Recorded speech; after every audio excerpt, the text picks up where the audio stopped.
On the path, we know that there are many levels of commitment and initiation. So we begin as a seeker, then we become an observer and a listener, then a participant, a follower, a disciple, an apostle, a brother, sister, an initiate, an adept, a master, then for some, a lord or lady of the flame and the higher octaves, a Manu, a god or goddess, the Elohim, and eventually completely subsumed into the Almighty, the Creator, the Source. And of course, there are many gradations of levels within these levels of understanding, of self-mastery, of identification with God that lead us higher and higher on the path of initiation. I think we all consider ourselves within our movement as at least initiates, even beyond disciple or apostle. We've moved into that brother-sisterhood of fellowship with other initiates on the path, and we call ourselves holy brothers, holy sisters, heart friends. Yet we desire within our movement to be initiated and to move into higher self-mastery in order to become adepts. In other words, adept at that point of self-mastery on the path where we can fully identify with God and move eventually into our ascended mastership, even being a living, walking master while upon earth. Now, I think few of us can claim to have fully mastered all the levels of initiation while in incarnation, and so we're living, moving, and having our being within this point of reference of what we experience on our path, and hopefully we keep identifying more and more with our God presence, and we feel that we are daily being subsumed into that higher God reality of our true selfhood. As we identify more and more with our true nature and the inner core of our reality, who we are in God, we become more godly. We clothe ourselves with the virtues of heaven and the higher initiates of light who have gone beyond the veil into the Ascended Master octaves. And then, feeding from our source day by day, we receive greater skeins of light to then have this assimilation of light at a deeper and deeper and more refined level, so that we can abide in the presence and sustain that pure connection with the light. So as disciples who have moved through the initiatic path to those levels where we hope to maintain presence throughout our day and to emanate great light and love and the virtues of God, we take our cues from the Masters. Not that they displace our own God presence, because they never will. They always lead us to our own divine selfhood. Yet they are there as our elder brothers and sisters to help us when we at times require guidance or maybe suggestions on how we can refine the processes that we are experiencing in our lives. And in our movement, when we say we commune with the Ascended Masters daily, this communion is a very personal thing. It's unique for each one of us, depending on where we are on the path, how we have assimilated light, how we have ingested all of the aspects of this path and really mastered ourselves. As we move higher and higher and deeper within to become more fully clothed with the light and one with God, we begin having those deeper mystical experiences where the Masters may communicate directly with us, and we champion this dynamic within our movement and don't feel that it is only for the one or the few. it can be an experience that each of us has where we have that deep, deep connection, both with our own sponsoring masters, our guardian angel, and any master that we so choose to identify with and commune with, and through that communion get closer and closer and more one with our own God presence. So the masters always lead us to our own divine self, because eventually we will be, in effect, on our own, have to go through those final initiations to prove that we have assimilated all of the aspects of this path of initiation, that we have mastered who we are. And so we work on our psychology, we work on expanding our threefold flame, purifying and expanding our aura, mastering every aspect of love, wisdom, and power of that threefold flame, so that we truly know who we are. We've realized that adage, man or woman, know thyself, which is to know the great God self of our divine presence. Now, knowing all these truths is one thing, and so even some of us at times kind of move through this path and go back and forth, and at times we become maybe more of an observer or a listener rather than an adept or a true initiate, or even moving into mastery. And so the reason I'm sharing this is that as we commune with the God and Goddess Meru today, who have been asked to come and share with us, we understand that their training has been going on for eons, and their requirement to actually be a god or goddess, because this is their title, before they became the lords of the sun in our solar system. This training is so important, and we can participate in the same process now. And as I was meditating early this morning on this whole teaching, what I see now is that is a teaching on our own training in sonship, and that's S-U-N-S-H-I-P, sonship. And, you know, the question was asked during a meeting recently, well, can the God and Goddess Meru tell us how it's going in the sun? You know, how is it going in your initiatic path?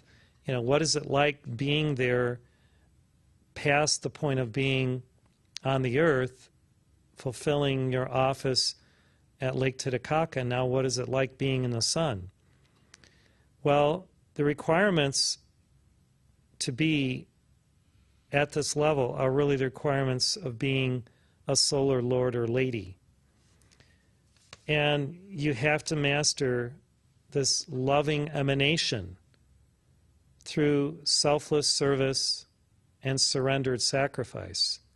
So you become less of your human and more of the divine.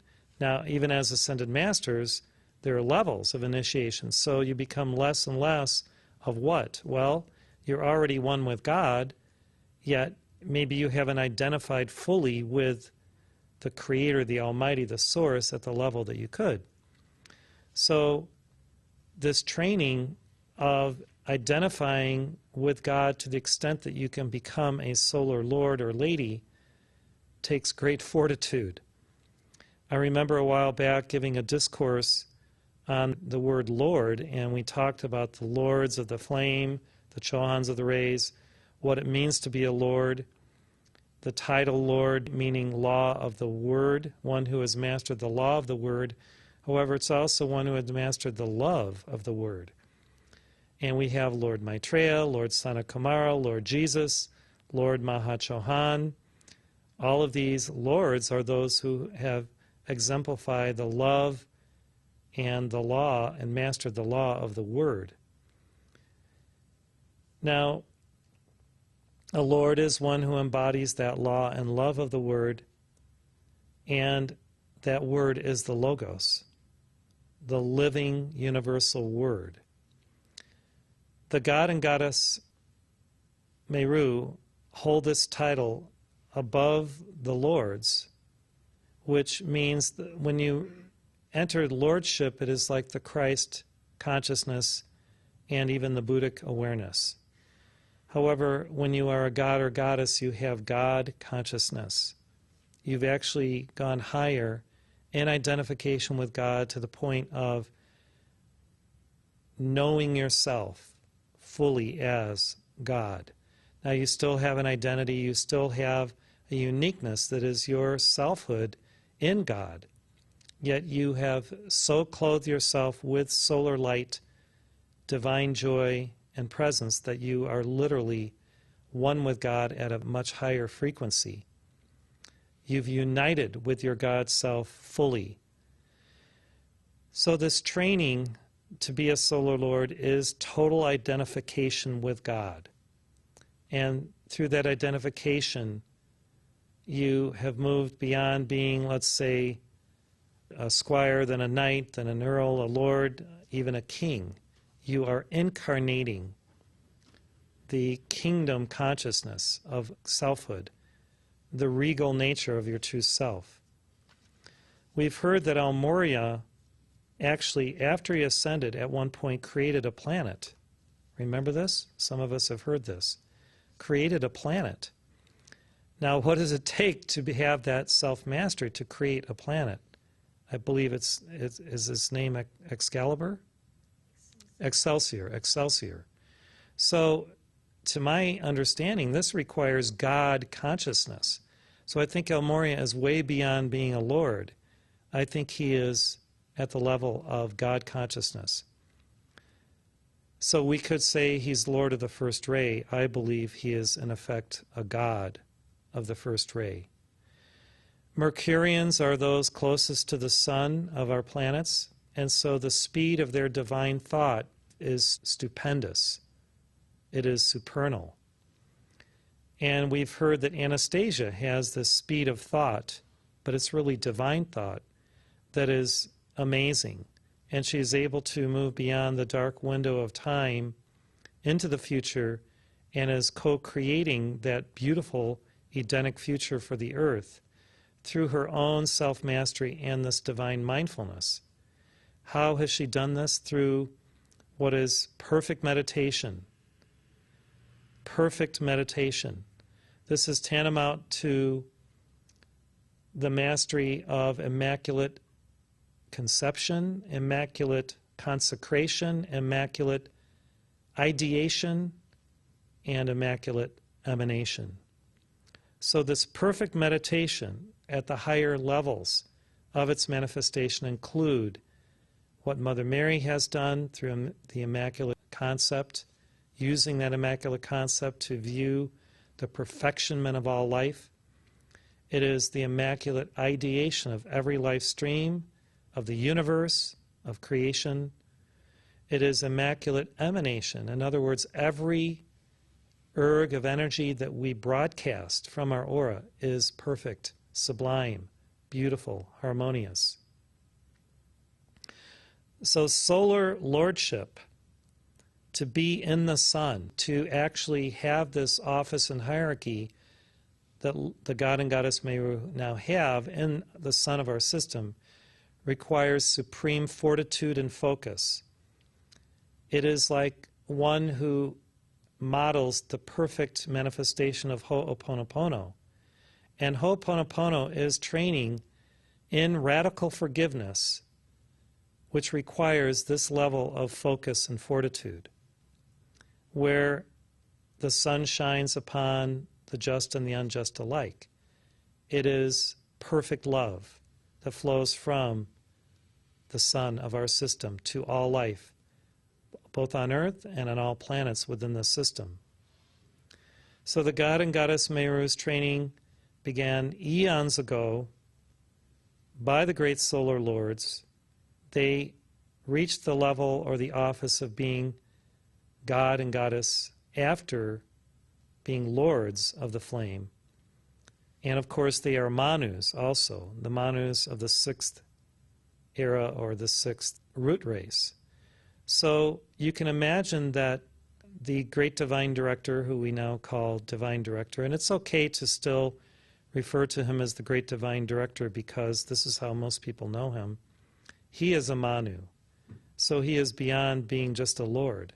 He is the ideal Atman, the perfect archetype of the man and woman of the seventh age. So we emulate him. We don't worship any of the ascended masters. We emulate them. We revere them. We only worship God, the source, the creator, the Almighty. However, we do bow to and revere the masters, although they always project any adoration or reverence toward them to the Almighty, to the Supreme One. So how is it going for the God and Goddess Meru? Well, it's going in grand order. And, we see the sunspot activity of the sun that El Morya has spoken about in his book, Advanced Studies of the Human Aura, as indicative of some of the processing of light within the sun that goes on, both at the etheric level and then even in a more physical way. Our scientists will never fully understand the processes of the sun only from a physical vantage point. You can only really truly know who the sun is, what the sun does, its perfect emanation of light that gives life itself to beings, actually gives birth to life on these planets in our solar system. If you look at the process of the sun from a higher spiritual level, if you are only viewing what occurs from a very mundane human scientific level, you will miss the deeper aspects of what and who the sun is, that it is a living being. It is ensouled by many vast higher evolutions who have all reached Christ consciousness and now are in solar awareness and are at that level of being great masters, lords of the flame, even the Manus, and the level of being a god or goddess. So I can say definitively that those who live on and within the sun have reached the level of being God and Goddess, all of them, because they are pure light, they are pure love, they have to maintain that harmony, that balance, and sustain that higher activity with the great God and Goddess Meru to manifest that perfect love, that perfect light, to manifest that immaculate emanation, conception, consecration, and ideation 24/7. And really it's beyond 24/7 as we know it, because that's from Earth's perspective. They are emanating perfect light and love infinitely, beyond our conception of time in reference to the sun from the earth. So their reference point really is from the sun's perspective in relation to the galaxy, and then our galaxy in relation to the great central sun who we identify as God. The lords, the Manus, the gods and goddesses are all great beings who, again, we revere. We do not worship. When we sing Hymn to the Great Central Sun, yes, we can worship God at that level of being the source, the creator, the one, the almighty, the all in all. That is where our focus is. And even though we all have an individualized I Am Presence, who we revere and in a sense worship, it's only worship in the sense that we know that that I Am God Presence is a part of and one with the Great Central Sun. So we can adore our I Am Presence, knowing that it is an individualization, an emanation, a point of emanation of the Great Central Sun where we are. And so when we go within and worship God inside of us, we're not worshiping the human self or the David or the Joan or the Mariah of this activity or of the world. We're worshiping God individualized within us, a point of identification of who we are as an aspect of God Almighty. And so this type of worship and adoration and love is appropriate, is responsible, and is something that we can do every day. And as we identify with who we are in God as an extension of God, that devotion becomes greater and greater. And then we don't have to so much go without to look even to the ascended masters always, to identify with them as these great, great beings, because they will always tell us, well, at their level of self-mastery and attainment, they are simply also, in effect, one with our own God presence, as being extensions of the Almighty, aspects of God's eternal being, points of reference of who God is and God's infinite greatness, God's omnipresence, omniscience, and omnipotence, individualized within our I am God presence. So this is why Saint Germain gave these beautiful teachings through the Saint Germain Foundation, the I am activity, so that we could identify with God inside of us, the great I am that I am, or our I am presence. And when we do this, through this Western point of reference, we are co-equal with the great initiates of the East, who have become adepts through meditation, where they also go into samadhi and are subsumed into their God presence through this path of self-mastery through yoga or through the higher training that they received from their mentors. So in the West, for us, many of whom have embodied in the East in past lives, we have this beautiful teachings on the I am presence so that we can move closer and closer to the sun of our presence, identify with it, emanate the light, maintain that light field of solar joy, solar love, solar beingness. And this is our work. This is our service.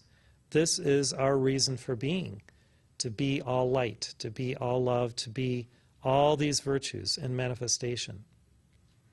So with that said, let us give Vesta's Solar Rosary as we identify with the sun within ourselves, as well as the sun of Helios and Vesta.